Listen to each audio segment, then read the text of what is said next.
Las personas y sus derechos. ¿Cómo somos? Para poder interactuar con otras personas es importante en primer lugar conocernos a nosotros mismos. Esto implica entender cómo somos y qué nos afecta.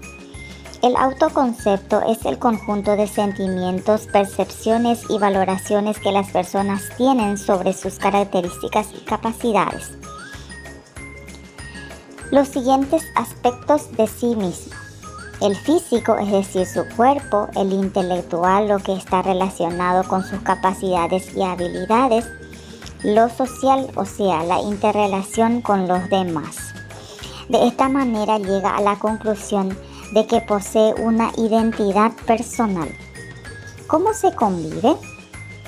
El proceso de vivir con otras personas se denomina convivencia y se desarrolla en diferentes grupos y espacios sociales, como la familia y la escuela. Esto quiere decir que debemos plantearnos normas sociales, es decir, un conjunto de ideas y costumbres que dirigen y ponen límite a las conductas de las personas. Existen dos tipos: las informales, que son las que no están escritas, como saludar, festejar cumpleaños, etc., y las formales, que son las escritas en leyes y reglamentos. Definimos autoconcepto: conjunto de sentimientos, percepciones y valoraciones que las personas tienen sobre sus características y capacidades. Identidad personal: hecho de reconocerse distinto a los demás, con características propias y como ser único. Convivencia: proceso de vivir con otras personas. 2.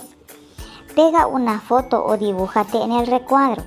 Después describe cómo eres teniendo en cuenta los 3 aspectos que un individuo debe reconocer para formar su autoconcepto.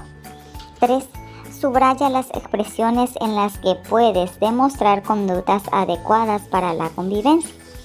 Subrayamos: cuando una persona llega a casa de visita, la saludo con cordialidad. En los trabajos grupales todos compartimos la misma cantidad de tareas.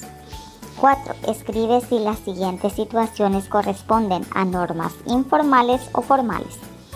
El símbolo de no fumar es una norma formal. Luego tenemos el saludo, la norma informal. Luego tenemos el respeto a las personas con dificultades, normas formales. Y luego levantar la mano para hablar, norma informal. Todos tenemos derechos.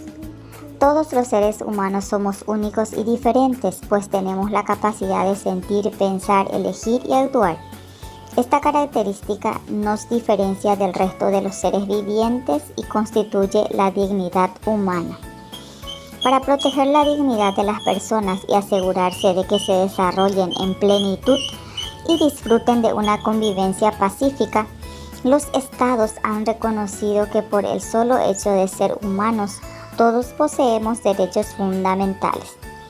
Los derechos humanos promueven el desarrollo integral de las personas, brindando un apoyo al progreso social, moral, intelectual y físico. Un gran paso de la humanidad.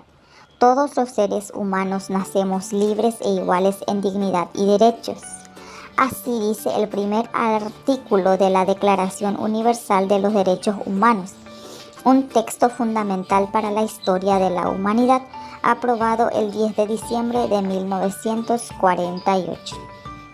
Los derechos humanos poseen las siguientes características: universales, es decir, afectan a todos; inherentes, o sea, no se puede separar de la propia naturaleza humana; inalienables, ninguna persona puede renunciar a ellos; obligatorios, todos tenemos el deber de respetarlos.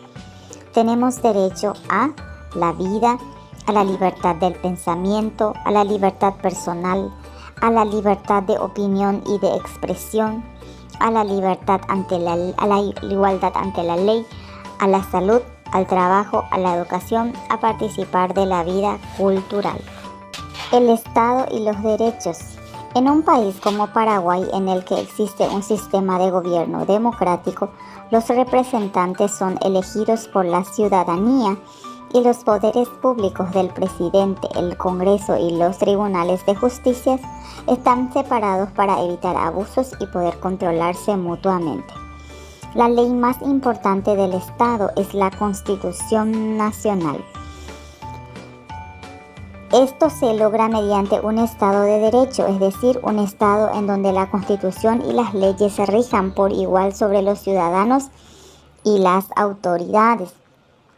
Esto implica que los estados deben reconocerlos, respetarlos, promoverlos, crear condiciones necesarias para que se cumplan y buscar una armonía entre los derechos individuales y el bien común.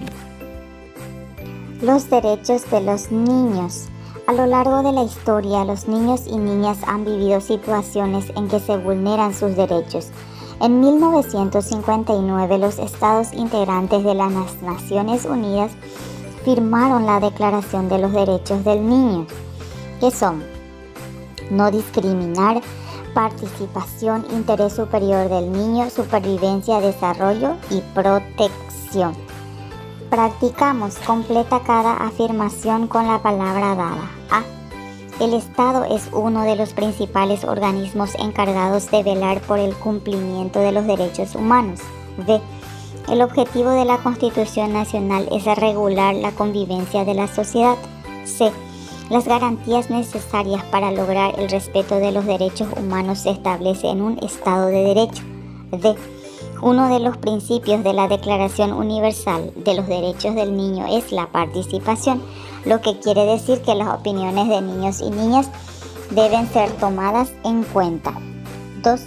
Pega el recortable de la página 171 de acuerdo con el derecho del niño que representa. Lee el fragmento y responde. Los Kamaya de Nepal. En Nepal, la situación de los niños de las familias Kamaya es crítica. El término se refiere al sistema tradicional nepalí por el que los miembros de las familias más pobres y sin tierra se veían obligados a trabajar como esclavos en las tierras de los terratenientes. El gobierno abolió el sistema en el año 2000, liberando a los Kamayas de ejercer este servicio. Sin embargo, 8 años después aún existían alrededor de 20.000 niños que seguían trabajando como sirvientes domésticos en casas particulares recibiendo menos de $12 anuales, es decir, menos de 70.000 guaraníes aproximadamente. A. Explica cómo se vulneran los derechos de los niños en Nepal. Entonces respondemos que nadie debería ser esclavo menos un niño. En Nepal miles de niños trabajan como sirvientes domésticos a cambio de un salario ínfimo. B. ¿Cuál es la labor del Estado frente a los derechos humanos? ¿Y Estado nepalí cumple con su deber? El Estado tiene la obligación de reconocerlos y respetarlos. En este caso, el Estado nepalí no cumple con su deber, ya que aún existen miles de niños trabajando. Ponte a prueba, explica quiénes tienen derecho y cuál fue el acontecimiento más importante que hubo en el siglo pasado. Todos los seres humanos tienen derechos, sin importar ninguna condición. El acontecimiento más importante del siglo pasado fue la aprobación de la Declaración Universal de los Derechos Humanos. ¿Cuáles son las características de los derechos humanos? ¿Qué ocurre si alguna de ellas no se cumple? Los derechos son universales, inherentes, inalienables y obligatorios.